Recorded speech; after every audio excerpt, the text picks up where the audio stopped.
Mira, el informe no dice exactamente, o sea, no afirma, no presenta las pruebas del fraude, pero muestra una cantidad de vulnerabilidades que nos dan la razón a los que decíamos que el sistema electoral venezolano no era confiable, que sus resultados podían o no ser y que los que desconfiábamos teníamos sobradas razones. El informe muestra que es posible alterar muchas cosas y que no todo se hizo conforme a derecho. Desde el principio estamos diciendo que el sistema electoral venezolano no es confiable. De hecho, la única elección limpia que ganó el chavismo fue la primera cuando ganó la presidencia. De ahí en adelante, en todas hubo como un ventajismo cuando no hubo fraude directo, como expulsar a los testigos de la oposición mediante el uso de las armas, cosa que me llegaron las denuncias directamente de esto, como poner comisarios políticos al lado de las personas que votaban, asegurarse que votaban por los candidatos del chavismo, cuando no llegaron directamente a falsear completamente los números. Sucedió, por ejemplo, en la segunda constituyente, que al final no hizo nada, pero con la propia empresa que llevaba la contabilidad de las máquinas, dijo que los números de participación no eran los que ellos tenían, que el gobierno los había inflado. Ahora fíjate, estamos hablando del sistema automatizado y es lo que revela prácticamente este informe. Recuerdo que en uno de estos procesos electorales se habló del escamoteo de al menos 1 millón de votos. Smartmatic, que es la empresa que aquí en Estados Unidos, en algunos estados, funciona para las elecciones como Dominion. ¿Cuál es la relación de esta denuncia que hace la CIA con respecto a ello? ¿Se asume que el 2020 puede haberse alterado los resultados de manera automatizada con el mismo software? Es que se mostró que incluso el procedimiento electoral americano no es confiable. Desde el momento en que no se exige un documento de identidad para votar, pues yo puedo ir y presentarme y decir que me llamo John Smith y vengo a votar y voto. ¿Y quién me dice que no? Si hablo suficiente inglés para parecerme a John Smith, voto. Ya por ahí tenemos una vulnerabilidad terrible, pero los sistemas no eran confiables. Recordemos, por ejemplo, estos sistemas se usaron para el referéndum revocatorio del año 2004. Yo recuerdo que en ese momento yo estaba colaborando con la consultoría jurídica de la coordinadora democrática y a las 3 de la tarde los compañeros me dicen, estamos ganando 2-1, mañana son gobierno, porque los exit polls nos están dando una amplísima ventaja.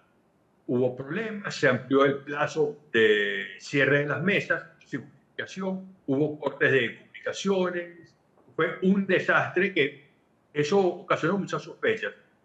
Después de mucho tiempo, todos los que vivimos esa época lo recordamos, de repente dan los resultados y fue exactamente al revés. Y muchos dijeron, dieron vuelta a los resultados. No sé cómo lo hicieron, pero se hicieron estudios estadísticos que mostraban que era muy extraño lo que había sucedido. Mesas donde de repente había votado todo el mundo cuando no votaba casi nadie, aparecieron cantidades de personas de más de 100 años votando, algunas pueden estar vivas, pero es sospechoso. Mesas donde usualmente ganaba la tendencia política y de repente empezó el chavismo. Entonces, estas incongruencias estadísticas fueron tantas que no se podía decir que podía suceder. En cualquier mesa puede ocurrir una anomalía estadística. Eso es perfectamente creíble. Pero cuando fueron tantas, uno dice, pero todo fue una anomalía estadística. Y recordemos que ese día Pablo Medina, que no es santo de la devoción ni tuya ni mía, quiso decir que hubo fraude cuando terminó todo y justamente los mismos políticos de oposición le cortaron la luz en el cuarto donde él estaba con los periodistas para que no pudiera hablar. Él sí iba a hablar de fraude. Y desde ahí sabemos que hay un fraude, por lo menos ventajismo. Sí, hemos tenido unas dificultades de audio, pero fíjate, Pablo Medina es colaborador aquí en Espacios en Univista TV y realmente recuerdo cómo estar presente en la cobertura de esos eventos, cómo se le impidió que diera los resultados. Fíjate, ¿cuál es la posición de la oposición frente a eso? Estaban ganando, a las 6 de la tarde se anuncia que los resultados van favoreciendo a la oposición y luego los invierten. Pasan los días, van organismos internacionales, observadores, y nadie dice absolutamente más nada de eso. Nos tenemos que conformar que hubo fraude. ¿Era un negocio también de la oposición dejar las cosas así? Indudablemente. O sea, yo estoy convencido, y de hecho ha habido suficientes denuncias de turbios de fondos de parte de la oposición y de contratos con el gobierno que han recaído sobre múltiples personajes. Tenemos, por ejemplo, Enrique Capriles, que fue señalado por los directivos de Odebrecht de haber recibido soborno. Pero él mismo reconoció después de las elecciones que supuestamente perdió con Maduro, que en realidad se había ganado, pero no quiso decir nada para evitar la violencia. No hubo la violencia en ese momento, pero toda la que vino después sí es culpa de él. Las guarimbas, los muertos, los desaparecidos, los torturados, la estampida de gente, que eso fue peor que la huida de tiempos de Gómez, eso también es culpa de él, porque él no fue suficientemente hombre para asumir su responsabilidad como líder. Porque es muy fácil decirse líder, pero hay que serlo. Y él no lo fue. Como dijo Bolívar, llamarse líder para no serlo es el colmo de la miseria. Ahora, pero ha llegado el tiempo actual y vimos las elecciones del 2024. María Corina Machado siempre señalaba también de que no se iba a enfrentar a un sistema que estaba viciado y que no confiaba en él. Pero después de convertirse en la líder opositora, en octubre del 2023, llama a elecciones. Hay una diferencia porque señala que las actas, que ahora están en la bóveda del Banco Central de Panamá, demostraron ese fraude. ¿Cuál es la diferencia entre lo que hizo Capriles y lo que hizo María Corina Machado para ti? Bueno, supongo que Capriles no pudo proteger las actas al mismo nivel, y eso, aunque yo no soy María Corinista, sino anti María Corina, reconozco que fue una jugada excelente y tengo que felicitarla, pero el asunto es tener el valor, porque después de dar al tigre no se le puede tener miedo al cuero. Eh, María Corina abandonó a sus seguidores. La gente creyó que hasta el final era hasta el final. Salieron a protestar, tumbaron las estatuas de Chávez y se llenaron los calabozos nuevamente. Porque dijo, no, esto es espiritual. No, no es espiritual. El chavismo no es espiritual, aunque son malignos. Eso es Satanás sobre la tierra. Pero son malignos con una pistola en la mano. El chavismo mata a la gente, la asesina directamente. Ellos no amenazan, ellos asesinan. Entonces hay que tener la decisión. Hay que matar a quien no se le puede tener el fuego. Eso es una falla Bueno, gravísima para mí. pero fíjate, vamos a volver al tema de la denuncia que hacen estos organismos de seguridad estadounidenses sobre la automatización y lo que es el vicio dentro del proceso electoral que ha alcanzado a Estados Unidos. Veremos en el tiempo algunas piezas más. Aquí en Estados Unidos hay unas elecciones de medio término. Probablemente fue oportuno lo que hizo el presidente Trump para advertir a Estados Unidos de lo que hemos vivido y de lo que puede verse en el próximo proceso electoral y después de las presidenciales. Fíjate.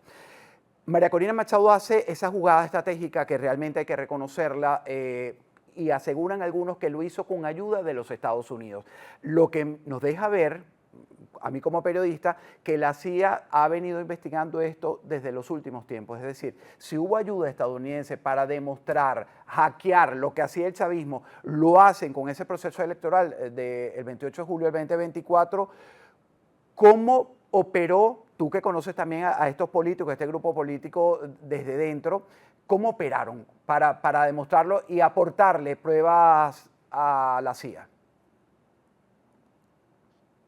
Mira, realmente todo el procedimiento no lo conozco, pero indudablemente consiguieron poner testigos en muchos sitios y por supuesto el chavismo ya había dado, lo cual facilitó tener testigos en muchas partes y supongo que también habrán contactado gente del chavismo que estaba dispuesto a voltearse.